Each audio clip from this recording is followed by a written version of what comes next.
शारदीय नवरात्र प्रारंभ हो चुके हैं।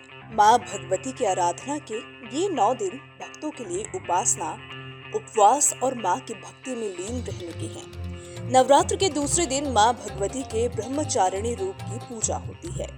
मान्यता है कि जो भी भक्त सच्ची श्रद्धा से माँ ब्रह्मचारिणी की पूजा करते हैं, उन्हें अकाल मृत्यु का भय नहीं रहता। माँ अपने भक्त को मनचाहा आशीर्वाद प्रदान करती हैं। पौराणिक मान्यताओं के अनुसार अगर नवरात्र के दूसरे दिन व्रती माँ भगवती के ब्रह्मचारिणी को स्मरण कर उन्हें शक्कर का भोग लगाएं, तो माँ भक्तों को आशीष प्रदान करती हैं। अब आपको माँ के ब्रह्मचारिणी रूप की महिमा बताते हैं। माँ का ब्रह्मचारिणी रूप अत्यंत भव्य और निराला है। चेहरे पर अविस्मरणीय तेज लिए माँ ब्रह्मचारिणी श्वेत वस्त्र में भक्तों को दर्शन देती हैं। माँ के एक हाथ में कमंडल और एक हाथ में माला है। भक्तों की आस्था है कि माँ के इस स्वरूप की आराधना करने से भक्ति, त्याग, संयम और वैराग्य में विकास होता है। माँ ब्रह्मचारिणी को तपस्याचारिणी, अपर्णा और उमा के नाम से भी जाना जाता है। मान्यता है कि इस दिन साधक कुंडलिनी शक्ति को जागृत करने के लिए भी साधना करते हैं। माँ ब्रह्मचारिणी के किसी भी भक्त के लिए माँ की स्तुति का एक श्लोक सरल और स्पष्ट है।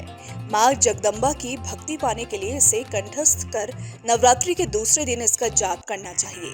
मंत्र कुछ इस तरह से है। या देवी सर्वभूतेषु माँ ब्रह्मचारिणी रूपेण संस्थिता, नमस्तस्ये नमस्तस्ये नमस्तस्ये नमो नमः। अर्थात हे माँ, सर्वत्र विराजमान और ब्रह्मचारिणी के रूप में प्रसिद्ध अम्बे, आपको मेरा बार बार प्रणाम है, या मैं आपको बारंबार प्रणाम करता हूँ।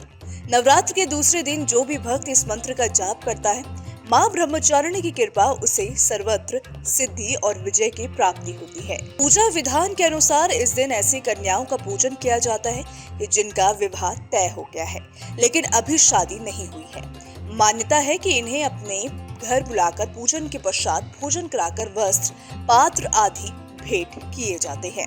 अब माता के इस नाम से जुड़ी कहानी भी आपको बताते हैं।